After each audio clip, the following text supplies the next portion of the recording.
Well, welcome back to Anti-Lock Breaks, and today we're going to be doing another mail day video.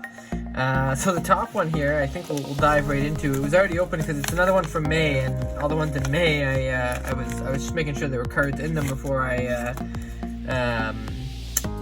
put them aside for the channel, and I thought I'd opened everything from May, but I found this one in the back. So we've got a few marquee rookies. Again, I'm completing a couple of sets, and also I like marquee rookies, and so if I can find good names, I always pick them up because they're usually inexpensive, and it's nice to have a rookie card with some bigger names. So Kirby Dach is a bigger name from this rookie class. So always nice to grab a rookie of a decent caliber, especially some of the top caliber like Kirby Dach. But I also got Barkov and another Barkov, so two Barkov marquee rookies, including the retro one here. So that's pretty awesome. All kind of Dach, I don't know if he's underrated, but I consider him a little bit underrated. I think he's gonna be quite good. But Barkov, again, I think everyone agrees he's the most underrated player in the league, and I think if everyone agrees on that, it's probably not the case anymore, but I still think so, and his card values haven't exactly exploded. So yeah, we'll dive into some of the newer ones here. And also a feature I'm going to do, I might start with that one. One of the fun things that I've been doing on my Instagram channel, I'll highlight up here some of the ones that come up in these breaks. But I do kind of a buy low, sell high, and the way I do it is I aim really low. So like players who no one's really thinking about, who are kind of like bargain bin kind of players, I try and find the ones that are could be something, and that their values are going to spike in a short period of time based on their circumstance, or based on things I've seen.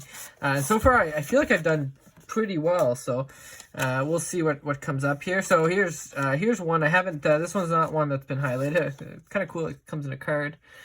St. George's Anglican Church. So thank you, the Anglican Church.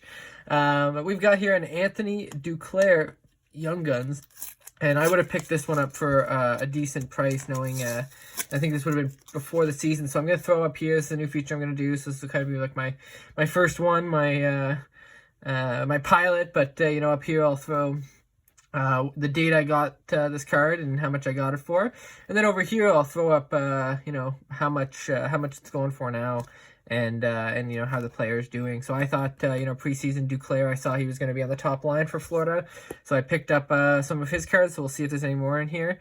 But yeah, so Duclair Young Gun, kind of expecting him to take off a little bit. And also I really like Duclair. He had a really good season with the Sens last year, and I kind of feel like, a lot of the black players in the league don't get a fair shake, or haven't gotten a fair shake in the past. And, the fact that it took him so long to find a contract, and even then he signed a very low contract, considering, the value that I think he brings. So, I like to collect some of those guys who I don't think are getting a fair shake. So Duclair and Ho-Sang, and more recently K'Andre Miller's not, well, he's getting a fair shake in the lineup, but he's not getting properly treated. I won't get into that, but just have not been happy with how this league has treated black hockey players. So I PC them when I can. So we got a few Sub-Zeros here. I'll try and pull off some of the tapes so we can see their faces. But we've got Christian Vesalainen.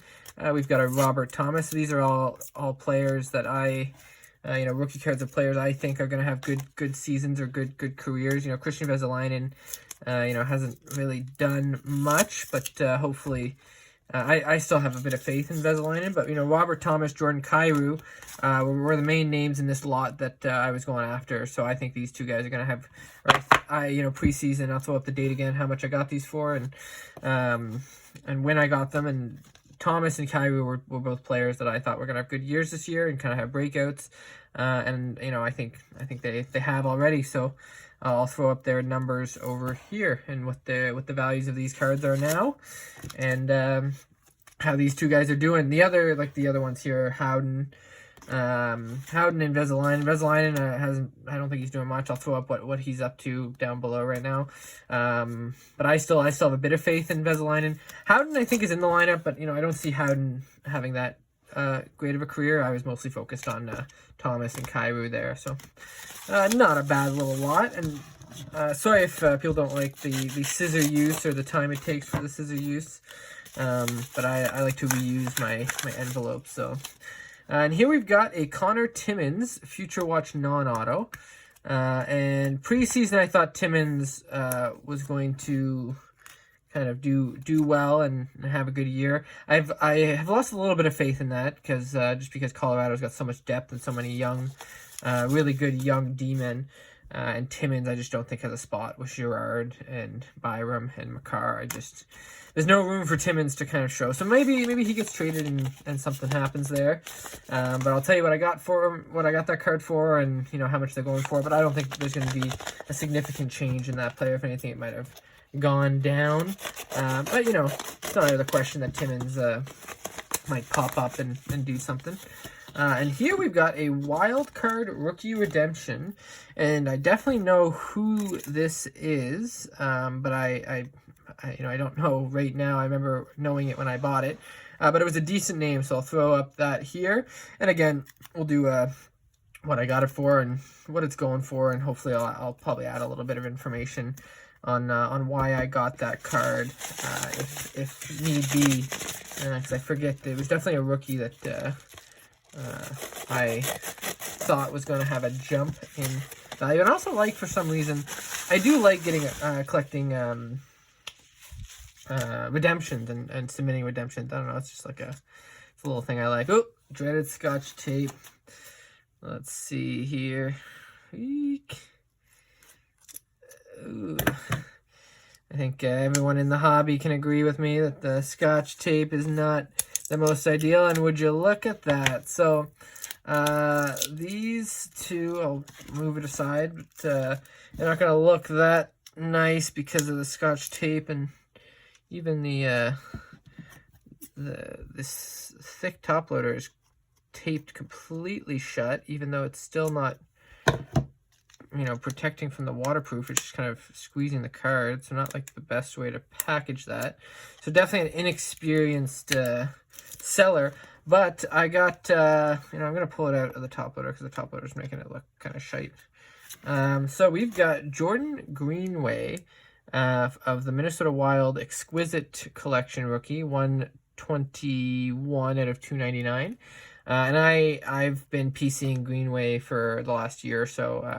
I kind of expected him to have a breakout year, and he has. So I'll throw up what I got that card for, and I'll also throw up what that card's going for now. And I think I'll when this video comes out, which should be in a couple days after I film this, so it's not gonna be too long. But I'll update on what he's doing so far this year, and he's having a really good year right now. He's leading the Minnesota Wild in scoring, so I had high hopes for Greenway, and he seems to be living up to what I expected. And he was a guy whose cards were going for very low, so that was a good pickup when I did pick him up. On my Instagram channel, I didn't mention Greenway, but I had previously recommended Ek, so you'll see some cards of Ek coming in here. But I previously recommended Joel Eriksson Ek, and I kind of like try to avoid doing back-to-back players from the same team when I do my buy lows. So I didn't do Greenway, and then by the time I was going to go back to, highlight Greenway as a good pickup, he was already leading the Wild in scoring. So I didn't really consider him a buy low anymore. I considered him, going for his appropriate value. And then I got this Joe Veleno, really cool Ultimate Leaf Draft 2018 autograph card. So again, the top loader is kind of all sticky there, but this is a Gold Leaf Stars card, and I think Joe Veleno. I was people know on my channel I'm a Sea Dogs guy. He was after my time, so I've never really seen him play, but well, not live, but the stuff I have seen of him, I think he's still a little bit underrated, even though he's an exceptional player. So I'm excited to see what he's able to do when he comes back to North America, and I think he could be better than what people are expecting right now. So I picked up Joe Veleno, and I'm kind of rooting for him. So yeah, fun mail day. We got quite a few rookies there, and some names of players that should have some breakout years and are already having breakout years. And so that's what we'll expect from the next few mail day videos, and it might become a regular series of kind of letting you know what I got the cards for, and then updating on what they're going for now. So as a little fun thing at the end, you know, people like, you know, I know with the hobby, like I enjoy the hobby for the hobby. I think, you know, getting to collect players that I'm fans of is cool, but I also kind of like, it's my way of going like, you know what, it's kind of like fantasy hockey for me, where it's like, I think this guy's gonna have a better year than people think, so I'm gonna get his cards and then root for him. So that's what we're gonna do now, is kind of like throw up who I thought was gonna be good when I got their card, and how they're doing, and what's happened to their card value based on that. And people might not like that, but you know, at the end of each video, I'll kind of update on like how I did with that video. So I'll throw up here kind of like I guess like a percentage of like how much, you know, these cards are going for than when I bought them. But that, you know, if people hate that, then I might stop. But it's just kind of a fun thing for me. I'm a stats math guy, and I'm also, you know, a card collector. So why not kind of combine the two? So that's gonna be it for today. Well, thanks for tuning in, and we'll be back again very soon.